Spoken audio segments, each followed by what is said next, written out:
안녕하세요. 부자가 되겠다는 생각으로 무작정 부동산 경매에 도전해서 소액 부동산 5채를 낙찰받아 임대업을 하고 있는 왕초보 임대인 나마스테입니다. 소액 부동산을 운영하다 보니까 여러 가지 이유로 월세를 미납하는 임차인을 어렵지 않게 만날 수 있었습니다. 혹시 여러분도 월세를 못 받았던 적이 있으셨나요? 그렇다면 아마도 이런 생각을 한 번쯤은 해보셨을 겁니다. 월세가 밀리면 지연이자를 청구할 수 있다던데 그게 뭘까?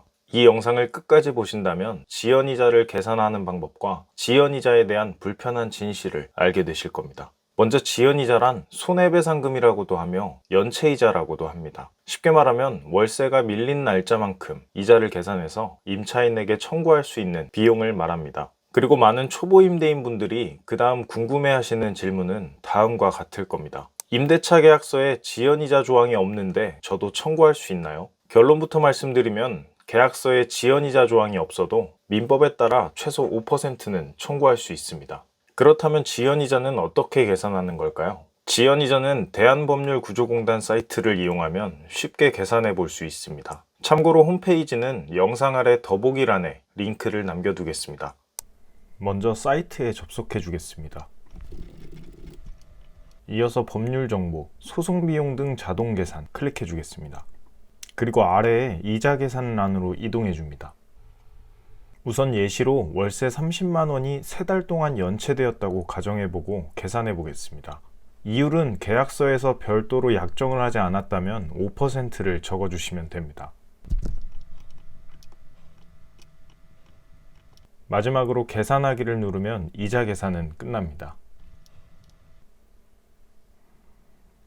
눈치채셨겠지만 사실 지연이자를 계산하는 건 고가의 부동산이 아닌 이상 임대료가 적은 소액 부동산을 운영하고 있는 임대인들에게는 금전적으로 큰 의미는 없습니다. 3,000원을 더 받겠다고 이자를 계산하고 임차인과 불편한 대화를 하기엔 너무나도 비효율적이기 때문이죠. 하지만 그럼에도 불구하고 저는 소액 투자자라면 반드시 지연이자는 계약서에 써놓으라고 말씀드리고 싶습니다. 그 이유는 소액 부동산에서 지연이자는 사실 금전적인 이득보다는 임차인에게 심리적 압박 효과를 주는 역할을 더 크게 하기 때문입니다. 예를 들어 계약서를 작성할 때 임대인이 지연이자를 10%로 하자고 했다면 이때 임차인은 임대인을 어떻게 생각하게 될까요?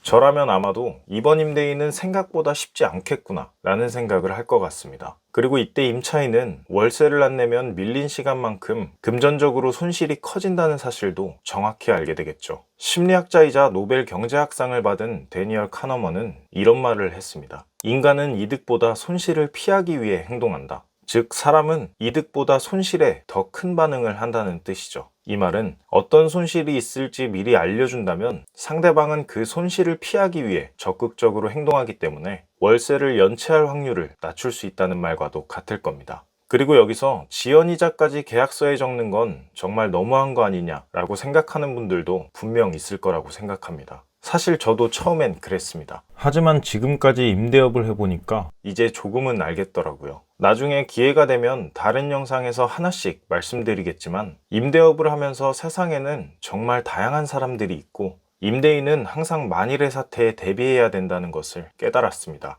물론 경제적으로 어려워서 어쩔 수 없이 월세를 밀리는 임차인도 있을 겁니다. 하지만 경험상 월세를 늦게 내도 피해가 없으니까 대수롭지 않게 여기는 임차인도 분명히 있었습니다. 월세를 이번 달에 내도 그 다음 달에 내도 그 금액은 똑같으니까 그냥 다음에 내야겠다 라고 쉽게 생각하는 거죠. 그러니 임대인은 어떤 임차인을 만날지 모르기 때문에 만일의 사태에 대비를 해둬야 됩니다. 참고로 만약 경제적으로 정말 어려운 임차인을 만났다면 그때 가서 지연이자를 받을지 말지 다시 한번 선택하면 될 겁니다. 지연이자는 법에서 보장하는 임대인의 당연한 권리입니다.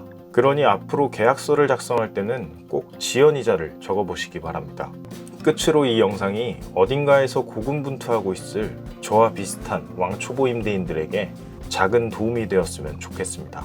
그럼 다음 영상에서 뵙겠습니다. 감사합니다.